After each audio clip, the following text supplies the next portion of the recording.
First order of business is we can all rise for the pledge of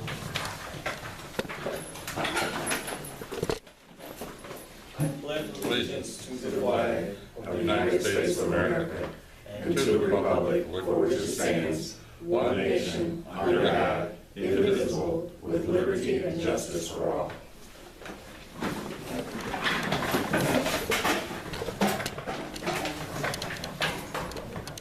Chairman is running behind schedule, and if she can make it, she'll be the latter part of the meeting. So I will take charge of the meeting. So at this time, there's going to be a roll call, roll for state president. Chairman Smith-Norman, Vice Chair Newton, Here. Commissioner Reimer, Here. Commissioner Harrell, Here. Commissioner McDermott, Here.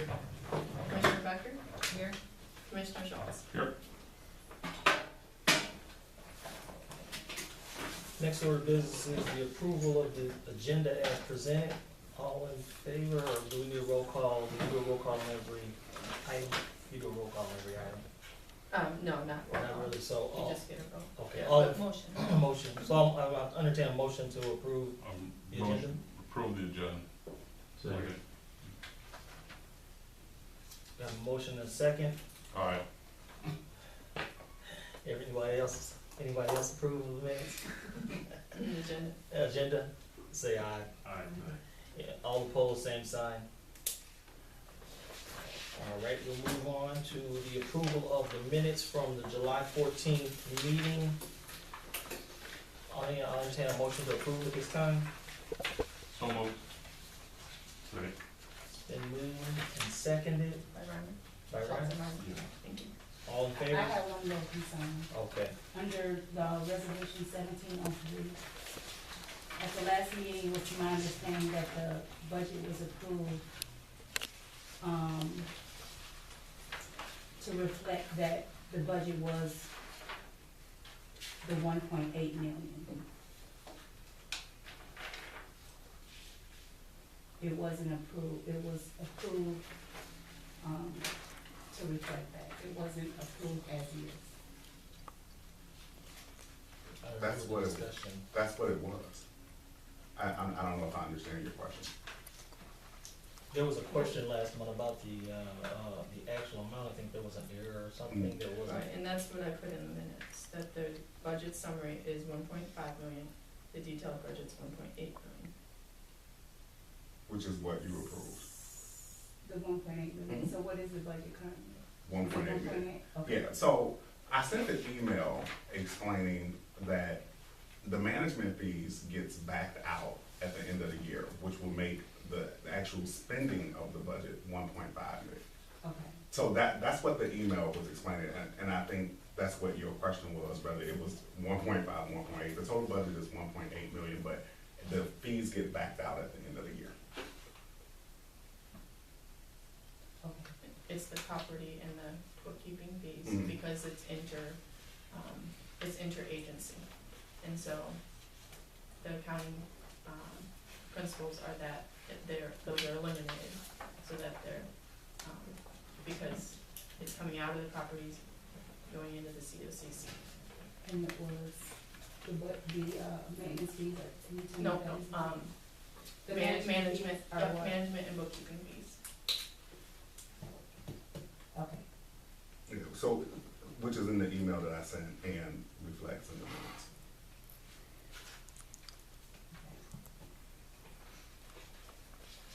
Any other questions or changes in commission?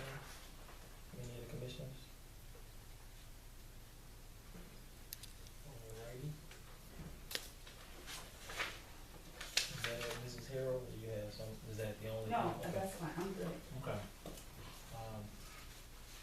So again, all in favor of approving approving the minutes for last month, say aye. Any opposed, same sign. Then the minutes are approved for last month. Moving on in our agenda, person to be recognized, I'm gonna leave that to you, Mr. Williams. The person that needs to be recognized is not here. Todd Simmons is one of our maintenance people, and during the flooding that happened on the east side side. Todd was very hands-on and very helpful to the residents, and him and I would tour the property just about every day. But he went above and beyond and built these little ramps so that people can get over the water, which is something that he didn't have to do, but he had an idea and he thought it would be good, so he did that, and I just wanted to recognize him for that. But he's not here. So. All right, well, Well, let's put it in the minutes anyway, that we recognize him. And I did do something special for him, but I just thought about it right now. that's nice, well, thank you, appreciate that. Any other, information as it relates to recognized persons this month? All right. At this time, we have public comment. Would you like to make, or anyone like to make a comment or have something to say at this point? I do. Yes. Trying to read fast and read notes. Members of the board, ladies and gentlemen, my name is Vicki Brinker. I'm a 10-year employee of Freeport Housing Authority, 9 of which has been as a property manager for the Parkside and Brewster developments. I do not typically voice my opinion on issues raised at HACF board meetings, but I can no longer sit silently and allow concerns I have about the new board members' agenda to go unspoken, because this is out of my comfort zone.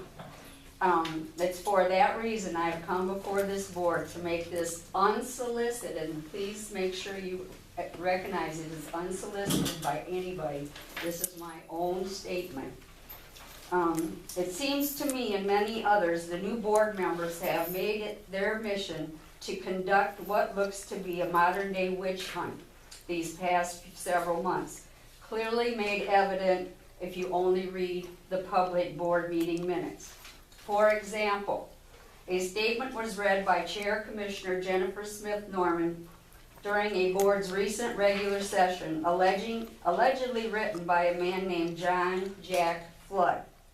In this statement, Mr. Flood refers to a no trespass for all sites of HACF served to him on August 19, 2013, and how unfair it was to him. The statement alleged that some type of wrongdoing was done to Mr. Flood, the upstanding U.S. veteran, on the part of Mr. Larry Williams when the TPN was issued. First of all, I must say my daughter is a U.S. veteran and served in Afghanistan, and I am saddened that a person would use the statement that he's a U.S. veteran for the sole purpose of making it seem to others as if he is above reproach. Had the board investigated this allegation before reading this statement in an open forum, you would have A, noted the TPN was issued on a request by me to Mr. Williams,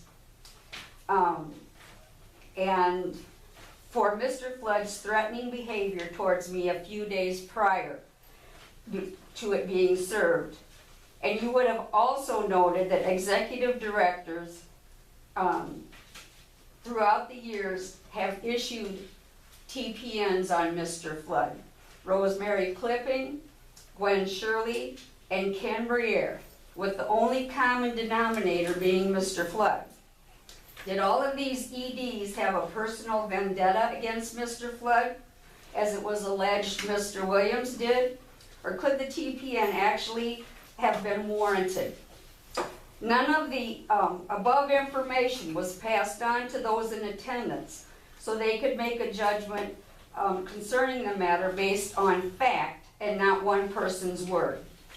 One can only think the sole purpose of reading the statement was to add mud to what's already been unnecessarily thrown out there with no apparent facts to back it up. There was another nonprofit agency in Freeport that since August of 2016 has paid for 7 lockout fees of $50 each and replaced lost house keys at $5 each for a resident residing with HACF. If someone wanted to conduct their own witch hunt or be a low-life blogger, they might ask the question to this agency, when does this agency stop enabling this tenant's careless behavior by using funds that might well be used productively somewhere else? They could make sure the taxpayers of Freeport know what this agency's funding is used for, allowing many to be up in arms toward this agency and its leader. This could happen because the taxpayers only have someone's misguided, uneducated idea of where this agency's money should be spent. It's very easy to make anything look suspicious instead of educating yourself. Is it because you have your own agenda, and if you throw 10 pounds of mud, maybe 1 pound will stick, because after all, no one is perfect, are we? I grew up in Freeport, and it's been many years since this town has had a hero. Laugh if you will. In fact, I know you will, because of the previous comments you have made when you speak of Mr. Williams.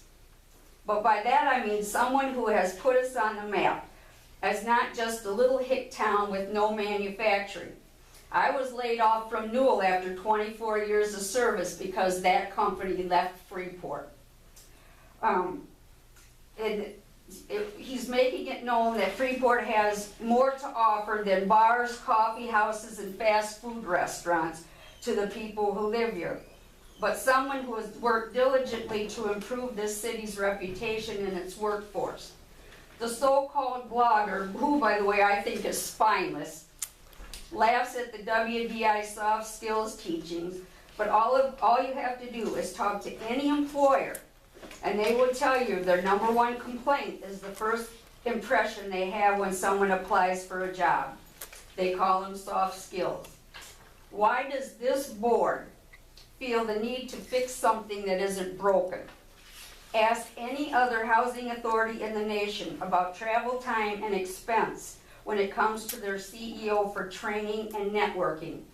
And I am sure they will tell you that unfortunately it's a necessary budget evil unless the housing authority wants to stay stagnant and not grow in the future. That's part of a CEO's job, to represent the housing authority he serves and get as much knowledge as he can while doing so. Why do members of this board use your energy spewing negativity toward and about other members when that energy could be better served working together? Besides personality differences, ask yourselves, what is it really that you are fighting so hard against? And is it what's best for each one of you personally, or is it what's best for the tenants we serve? Word is that a member of this board has even approached HACF staff asking questions trying to find dirt, which, by the way, if you read your bylaws, could get this member thrown off the board in a hot minute. And another board member is breaking the confidentiality rule by talking to others about what this board plans to do to Mr. Williams. We are lucky enough to have Mr. Williams, and we should do what we can to keep him here, not try to run him out on unfounded allegations and downright lies. We have an executive director who has had many chances to move on to bigger and better opportunities, but chooses to stay and continue to help improve our town and Freeport Housing Authority because it's his town too.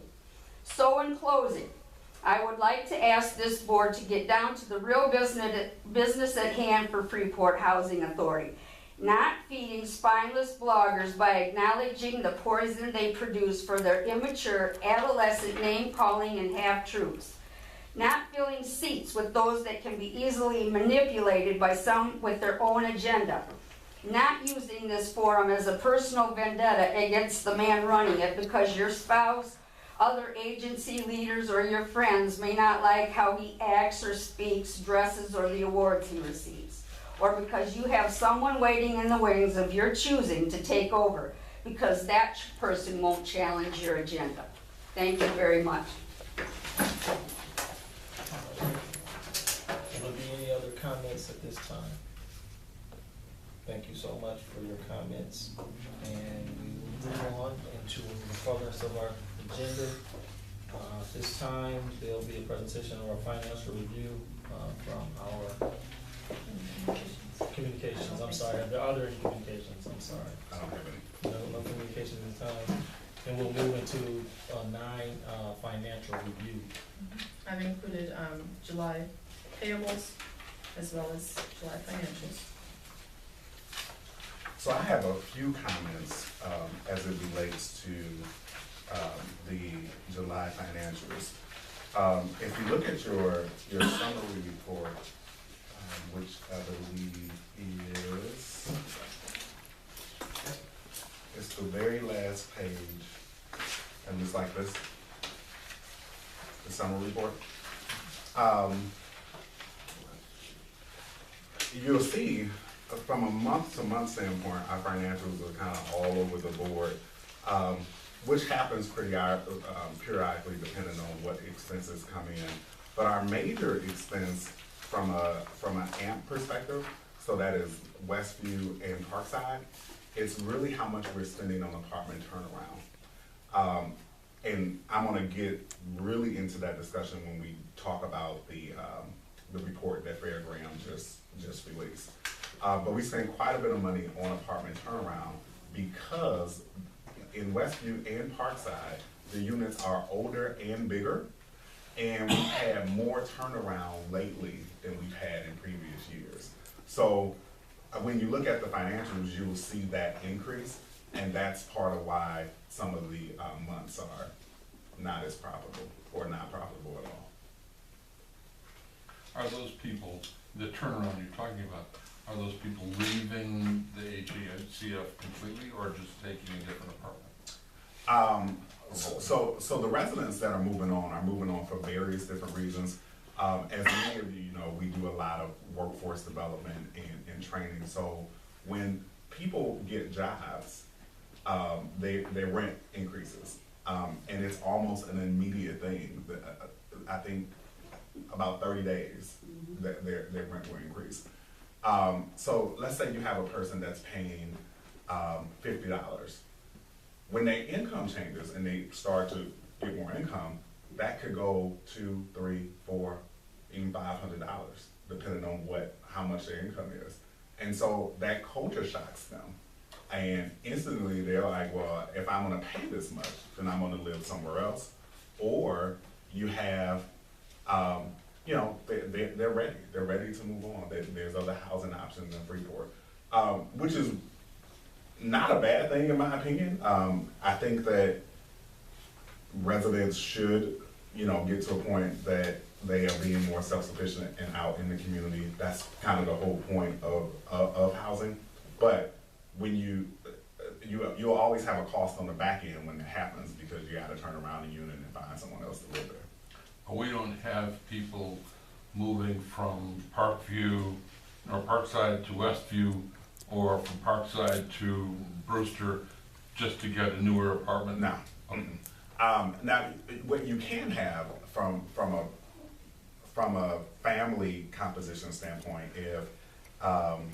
if a person loses a family member, or let's say they're married and they separate, that kind of thing, then we would move them to another apartment that's more suitable for their family size. We wouldn't just leave them in a 4-bedroom or 5-bedroom. But those are few and far between. But no, you're not having people say, well, I want to move to Hosmer now. I want to move to the Brewster now. Yeah.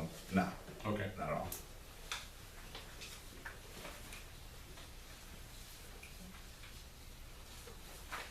Is that on that report? Yeah, that is all I had. In the last board meeting,